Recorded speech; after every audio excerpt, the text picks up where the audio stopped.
அனைவருக்கும் வணக்கம். கடந்த 27ஆம் தேதி தூத்துக்குடி மாவட்டம் ஆறுமுகமங்கலத்தைச் சேர்ந்த கவின் என்ற இளைஞரை திருநெல்வேலி KTC நகரில் வைத்து கொடூரமாக கொலை செய்திருக்கிறார்கள்.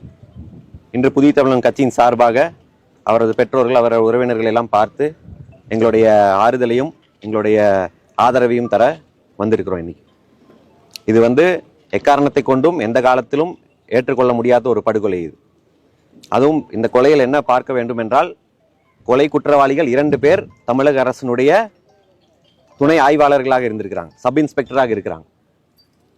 அப்படிப்பட்ட ஒரு 2 சப் இன்ஸ்பெக்டர்கள் இத்தனை ஆண்டு காலமாக தமிழக காவல்துறையில் பணியாற்றுகிறார்கள் என்பதே பெரிய அபாயகுரியமான விஷயம். அவங்க இத்தனை ஆண்டு காலமாக மற்றவர்களை எப்படி நடத்தியிருப்பாங்க, மற்ற ஜாதிக்காரங்களை எப்படி நடத்தியிருப்பாங்க, தங்கள் ஜாதியை சார்ந்த குற்றவாளிகள் எப்படி பாதுகாத்திருப்பார்கள், அவர்கள் கீழே வேலை செய்கிற கான்ஸ்டபிள் எப்படி பாதுகாத்திருப்பாங்கிறதெல்லாம் மிக யோசித்து பார்க்க முடியாத ஒரு விஷயமாக அவங்க இருக்கிறாங்க. அது மேலும் இந்த இப்போ அவங்களை 2 பேர்த்தையும் சஸ்பெண்ட் தான் பண்ணியிருக்கிறாங்களே தவிர அந்த பையனை மட்டும்தான் கைது பண்ணியிருக்கிறாங்க. இந்த சுர்ஜித் என்ற பையனை மட்டும்தான் கைது பண்ணியிருக்கிறாங்க. மற்றபடி இவங்க 2 காவலர்கள் A1 A2 முதல் மற்றும் 2வது குற்றவாளிகளாக பட்டியலில் சேர்க்கப்பட்ட பிறகும் வெறும் சஸ்பெண்ட் பண்ணி இன்னும் கைது செய்யாமல் வைத்திருப்பதே ஒரு பெரிய தவறான விஷயம். அவர்களெல்லாம் உடனடியே கைது செய்திருக்க வேண்டும். அப்புறம் அதுதான் இவங்க பெற்றோர்களும் கோரிக்கையாக வைக்கிறாங்க. புதிய தமிழன் கட்சியை பொறுத்த மட்டிலும் நம்ம என்ன அரசுக்கு வைக்கிறோம் என்றால் இது போல இனிமேல் ஒரு கொலை நடக்கக்கூடாது என்ற வகையில் இந்த வழக்கை ஒரே மாதத்திற்குள் விரைவு நீதிமன்றம் மூலம் வழக்கை நடத்தி கடுமையான தண்டனை வழங்க வேண்டும். கொலை செய்தவர்களையும் சரி, அதுக்கு துணையாக இருந்தவர்களையும் சரி, அதை தூண்டிவிட்டவர்களையும் சரி, அனைவரையும் இந்த கொலை வழக்கில் சேர்த்து அவர்களுக்கான நீதி வழங்க வேண்டும். மேலும் பல பேர் இதுக்கு தீர்வு என்னன்னு பார்க்கும்போது இதற்கு ஒரு தனி சட்டம், சிறப்பு சட்டம் இயற்ற வேண்டும் என்றெல்லாம் சொல்றாங்க. இருக்கிற சட்டமே போதுமானது தான். கொலை வழக்கை விட, கொலை செய்ததை விட பெரிய தண்டனை என்ன கொடுக்க போறாங்க? எந்த சட்டம் வந்தாலும் இதே வழக்கு தான். இப்போ பிரச்சனை என்று வந்தால் இருக்கிற சட்டத்தை அமல்படுத்துவது கிடையாது. இங்க கொலை செய்தவர் கொலை சட்டம், கொலை வழக்கு இருக்குது. அதை தூண்டியவர்களுக்கு கொலைக்கு தூண்டிய வழக்கு இருக்குது. வன்கொடுமை தடுப்பு சட்டம் இருக்குது. இந்த வழக்குகளை எல்லாம் முறையாக பயன்படுத்தினாலே அவர்கள் கடுமையான தண்டனை பெற்றுத்தர முடியும். இது புதிய சட்டத்தை கொண்டு வந்தால் காகிதம் தான் வீணாகுமே தவிர அதுக்கு தீர்வு இப்போ PCR சட்டம்னு இருக்குது. அதுக்கு தனி கோர்ட்டு, அதுக்கு தனி நீதிபதி, தனி அரசு வழக்கறிஞர் வச்சிருக்காங்க. ஆனால் அதில் எந்த அளவுக்கு நீதி பெறுகிறோம் என்று பாதிக்கப்பட்ட மக்களுக்கு தெரியும். அதனால எந்த பயனும் கிடையாது. அதனால புதிய சட்டங்களை விட இருக்கிற சட்டங்களை நேர்மையாக அமல்படுத்த வேண்டும். அதுவும் இப்போ நீதிமன்றங்கள் எல்லாம் இப்போ கீழநத்தத்தில் ஒரு கொலை பதிலுக்கு பதில் ஒரு கொலை நடந்தது. அண்ணனை ஒருத்தர் கொலை செய்து விட்டார். கொலை செய்தவர் ஒரே மாதத்தில் வெளியே வந்துட்டாருன்னு பார்க்குற அதை பொறுத்து கொள்ள முடியாம தம்பி பதிலுக்கு பதில் கொலை செய்கிறார் திருநெல்வேலி நீதிமன்றத்துக்கு முன்பு. அதை உயர் நீதிமன்றம் தானாக வழக்கை முன்னெடுத்து நடத்துச்சு. அது அது பழிக்கு பழி, அது ஒரு குடும்பத்துக்கு கூட முடிஞ்சிருச்சு. இது எவ்வளவு பெரிய ஒரு சமூக பிரச்சனை. ஒரு ஜாதி, வேற ஒரு ஜாதியை சேர்ந்த ஒரு பையன் தன் பொண்ணு கூட பேசுறான் என்பதற்காகவே கொலை செய்யப்பட்டிருக்கிறார் என்றால் நீதிமன்றங்களுக்கு இதெல்லாம் தெரியாதா? அதை ஜாதி பார்த்துதான் யார் கொலை செய்யப்படுகிறார்கள் என்று பார்த்துதான் இதுக்கெல்லாம் பேசுவார்களா? இதெல்லாம் நீதிமன்றங்கள் தானாக முன்னெடுக்க வேண்டும். காரணம் இது சாதாரண கொலை கிடையாது. தமிழக அரசின் 2 காவலர்கள், அதுவும் சப் இன்ஸ்பெக்டர் ரேங்கில் இருக்கக்கூடிய 2 காவலர்கள் கொலை குற்றவாளிகள். அப்போ நீ விசாரணை எப்படி இதே காவல்துறையே உள்ள CBCIDக்கு மாத்தினா கூட அதே தமிழக அரசின் கீழே இயங்கக்கூடிய CBCID எப்படி நியாயமாக நடந்து கொள்ளணும், எப்படி நம்ப முடியும்? கொலை நடந்து 4 தினங்கள் ஆகிவிட்டது. இன்னும் அவர்களை சஸ்பெண்ட் மட்டுமே செய்து வைத்திருக்காங்க, கைது கூட பண்ணவில்லை என்றால் அது எப்படி ஏற்றுக்கொள்ள முடியும்? அதான் CBCIDயும் தமிழக அரசுக்கு கீழே இயங்கக்கூடியதுதான். அதனால இது வெறும் CBCID எல்லாம் தீர்வு கிடையாது. இவர்களை உடனடியே கைது செய்து 1 மாதத்துக்குள் விரைவு நீதிமன்றம் மூலம் வழக்கை முடிக்கணும். அதற்கு நீதிமன்றங்களும் சுவமோட்டோவாக இது போன்ற வழக்குகளை எடுத்து அதற்கு தீர்வு காண வேண்டும். மேலும் புதிய தமிழன் கட்சி பொறுத்த மட்டிலும் இதெல்லாம் பூசி மொழிக்கு பேசுகிற கட்சி கிடையாது. இது ஏதோ ஆணவ கொலை, கௌரவ கொலை என்றால் பூசி மொழி எல்லாம் பேசுவது கிடையாது. ஏதோ MBCக்கும் பிற்படுத்தப்பட்ட சமுதாயத்திற்கும் பட்டியல் ஜாதிகளுக்கும் நடந்து போடுற கொலைன்னெல்லாம் பேசுறது கிடையாது. இது தென் தமிழகத்தை பொறுத்த மட்டிலும் இது போன்ற ஆணவ கொலைகளாக இருந்தாலும் சரி, கௌரவ கொலைகளாக இருந்தாலும் சரி, கூலிப்படை வைத்து கொலை செய்வதாக இருந்தாலும் சரி, இல்லை நாங்குநேரியில மாணவர்களிடையே பிரச்சனை ஏற்பட்டு அந்த மாணவர்களை வெட்டியதாக இருந்தாலும் சரி, இங்க உடுமலையில் நடந்த சங்கர் கொலையாக இருந்தாலும் சரி, எந்த கொலையாக இருந்தாலும் ஒரே ஒரு குறிப்பிட்ட ஜாதி மட்டும்தான் இங்க 95% வன்முறைக்கும் கொலைகளுக்கும் காரணமா இருக்குது.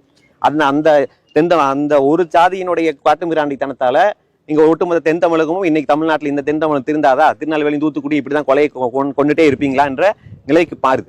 அந்த ஒரு ஜாதி திருந்த வேண்டும். அவர்களை பண்படுத்த வேண்டும் என்று ஆங்கிலேயர் காலத்திலிருந்து முயற்சி பண்ணிட்டே இருக்கிறாங்க. ஆனால் அவர்களுடைய காட்டு மிராண்டித்தனம் இன்றும் மாறவே இல்லை. அவர்கள் அப்படியே ஜாதியோடைய மூர்க்கத்தனத்தோட காட்டு மிராண்டித்தனத்தோட இருக்கிறாங்க. அதனால இதை வந்து காவல்துறை கட்டுப்படுத்தணும். இல்லாட்டி அவங்க ஒதுங்கி நின்றுக்கிட்டா கட்டுப்படுத்துறதுக்கு எங்களுக்கு தெரியும். அதுதான் வந்து புதிய தமிழகத்துடைய நிலைப்பாடு. குறிப்பாக தென் மாவட்டத்தில் பொறுத்தவரை தூத்துக்குடி, திருநெல்வேலி டிஸ்ட்ரிக்ட் எல்லாமே காவல்துறையே சாதிய அடிப்படையில் தான் இயங்குது அப்படிங்கிறது தொடர்ந்து நீதிமன்ற நீதிபதிகளுடைய தீர்ப்புலையுமே இருக்குது. சில ஓய்வு பெற்ற 92 வந்து வெங்கடாச்சலம் சொல்லி வந்து நீதிபதி ஓய்வு பெற்ற நீதிபதி வந்து ஒரு அறிக்கையை கவர்மெண்ட்டுக்கு சப்மிட் பண்ணாரு. அதுல கூட இந்த டிஸ்ட்ரிக்ட்ல சம்பந்தப்பட்டு இருக்கிற, அதாவது மெஜாரிட்டி இருக்கிற சாதியை சார்ந்தவர்கள் யாருமே பணியில் அமர்த்தக்கூடாது, ஒரு குற்றவியல் வழக்கை விசாரிக்கக்கூடிய காவல் ஆய்வாளர் அதே சாதியை சார்ந்தவராக இருக்கக்கூடாதுலாம் சொல்லியிருக்காங்க. பட் ஆனால் இந்த வழக்கை பொறுத்தளவில் பார்த்தீங்கன்னா காவல் ஆய்வாளர் காசி பாண்டியன் தான் ஃபர்ஸ்ட் வந்து இன்வால்வ் ஆயிருக்காரு. அவர் மேலே யாருக்குமே தீபக் ராஜா படுகொலையிலேருந்து நிறைய குற்றங்கள் சாட்டப்பட்ட பின்னணி இருக்குது. பின்னணி இருந்தும் அவர் தொடர்ந்து அதே காவல்துறையில் தான் நீடிக்கிறார். இதை பற்றி என்ன நினைக்கிறீங்க? இல்ல, அதுதான் நீங்கள் சொன்ன போல 96 ஒரு எழுதப்படாத சட்டம் இருந்தது. தென் தமிழகத்துல 3 ஜாதி, குறிப்பிட்டு தேவேந்திர குல வேளாளர், நாடார், தேவர், இந்த 3 ஜாதியை சேர்ந்தவர்களை காவல்துறை உயர் பொறுப்புகளில் வைக்கக்கூடாது, ஒரே காவல் நிலையத்தில் அதிக பேர் ஒரே ஜாதியை சேர்ந்தவர்கள் இருக்கக்கூடாது போன்ற சட்ட விதிகள் எல்லாம் இருந்தது.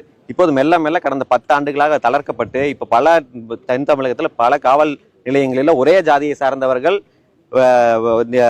காவல்துறையினர் இருக்கிறாங்க. அதுவும் இந்த அஜித்குமார் வழக்குல பாத்தீங்கன்னா அடித்து கொன்ற 6 பேர்ல 5 பேர் ஒரே ஜாதியை சேர்ந்தவங்க தான். அப்புறம் வடக்கு புத்தூர் சங்கரங்கோயில்ல 3 பேர் ஒரே ஜாதியை சேர்ந்த காவல் கான்ஸ்டபிள்கள் தான் அந்த முருகன் என்ற தேவேந்திர குல வேளாளர் இளைஞர் அடிச்சு கொண்டிருக்கிறாங்க. அப்ப இந்த வழக்கிலையும் பார்த்தீங்க என்றால் இங்க 2 காவல் துணை ஆய்வாளர்களா இருந்திருக்காங்க. அவங்களும் இதே தென் தமிழகத்துல பணியாற்றி இருக்கிறாங்க. அவர்களுக்கு பாதுகாப்பாக காசி பாண்டியன் பேர் அவர் வந்து அவருக்கு ஆதரவாக செயல்படுவதாக வருது.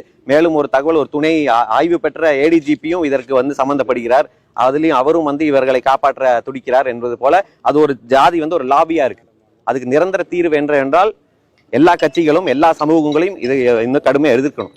இப்ப எல்லாரும் எதிர்த்தாங்களா என்ன, திமுக வந்து சமூக நீதி முற்போக்கெல்லாம் பேசுறாங்களே தவிர இன்னைக்கு வரைக்கும் முதலமைச்சர் கிட்ட இருந்து ஒரு அறிக்கை கூட வரல. அதிமுக வந்து எல்லாரும் விமர்சனம் பண்ணினதுக்கு அப்புறம் 3 நாளைக்கு அப்புறம் ஒரு பேச்சுக்காக ஒரு அறிக்கையை விடுறாங்க. பாஜக, காங்கிரஸ் எல்லாம் அறிக்கை விட்டாங்களான்னு தெரியாது, விஜய் என்ன பண்றாருன்னு தெரியாது. அதனால இவர்களை கடுமையா கண்டிக்க, என்ன ஒரு ஜாதி ஓட்டு போயிருங்கிறதுக்காக ஒட்டுமொத்த காட்டு மிராண்டித்தனத்தையும் நீங்க பார்த்துட்டு இருப்பீங்களா?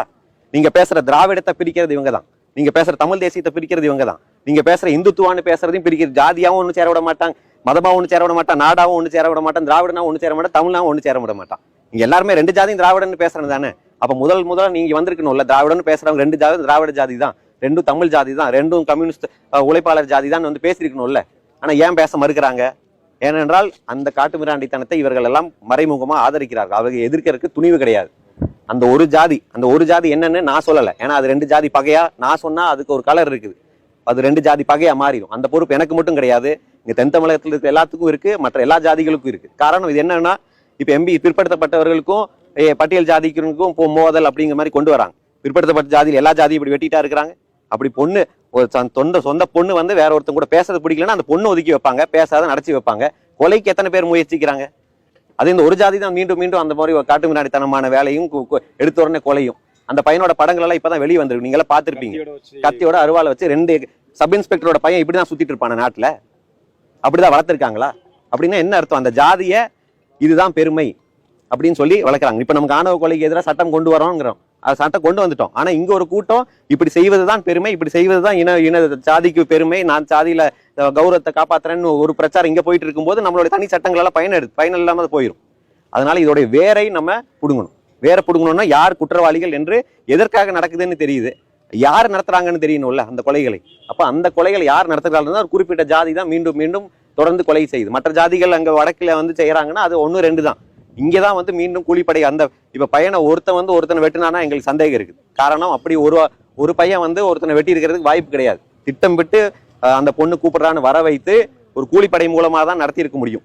ஏன்னா அது அப்படி யார் வெட்டினாங்க அந்த வீடியோகள் காவல்துறையில் வைத்தும் அந்த உறவினர்கள் கூட அந்த காட்டாம நீதிமன்றத்தில் சமர்ப்பிப்போம் என்று வைத்திருக்கிறார்கள். அதனால இதுக்கு நிரந்தர தீர்வு, அவர்களை உடனடியாக கைது செய்ய வேண்டும். ஒரு விரைவு நீதிமன்றம் மூலம் ஒரே மாதத்திற்குள் வழக்கை நடத்தி தீர்ப்பு வழங்க வேண்டும். அந்த தீர்ப்பு கடுமையானதாக இருக்க வேண்டும். இது போல இனி ஒரு சம்பவம் தமிழகத்தில் நடைபெறக்கூடாது என்ற அளவுக்கான தீர்ப்பு இருக்க வேண்டும். இதையெல்லாம் வலியுறுத்தி புதிய தமிழன் கட்சியின் சார்பாக நாளை திருநெல்வேலி ஜங்ஷன் எதிரில் ஒரு மாபெரும் கண்டன போராட்டம் நடக்க இருக்கிறது. தொடர்ந்து தென் தமிழகத்தை பொறுத்தவரை இது மாதிரி சாதிய படுகொலையிலிருந்து குறிப்பிட்ட ஒரு சாதி மேலேயே அரங்கேற்றப்பட்டு கொண்டு இருக்கிற சூழலில் தமிழக காவல்துறை தன் கட்டுப்பாட்டில் வைத்திருக்கிற முதல்வர் செயல்படுறதா நினைக்கிறீங்களா? அவரையும் தாண்டி ஒரு காட்டுமிராண்டி கூட்டம் இங்கே வந்து நடந்துக்கிட்டு தான் வருது. அவர்களை வந்து அந்த கூலிப்படைகளை அடக்குவதற்கு காவல்துறை தவறுகிறது. மேலும் வந்து இங்கே இருக்கக்கூடிய அந்த கட்சியை சேர்ந்த அமைச்சர்கள், அந்த ஜாதியை சேர்ந்த அமைச்சர்கள் எல்லாம் அவங்க கூலிப்படைகளை பாதுகாப்பதற்கு முயற்சிக்கிறாங்க. பொதுவாகவே காவல்துறை வந்து எந்த ஒரு கொலை நடந்தாலும் ஒரு ப்ராப்பரான சார்ஜ் ஷீட் ஃபைல் பண்ணி தண்டனை வாங்கி கொடுக்கறதுக்கு தவறி விடுறாங்க. அப்போ வந்து அந்த சாதாரண கேஸ்லேயே தவறு விட்டாங்கன்னா இது போன்ற 2 சப் இன்ஸ்பெக்டர் இன்வால்வ் ஆகியிருக்கிற கேஸ் எப்படி நடத்துவாங்கன்னு நம்பிக்கை இருக்கும். அதனால முதலமைச்சர் இதெல்லாம் கண் திறந்து பார்க்க வேண்டும், பார்த்து இதற்கான உடனடியான நடவடிக்கைகள் எடுக்க வேண்டும் என்று கேட்டுக்கொள்கிறோம்.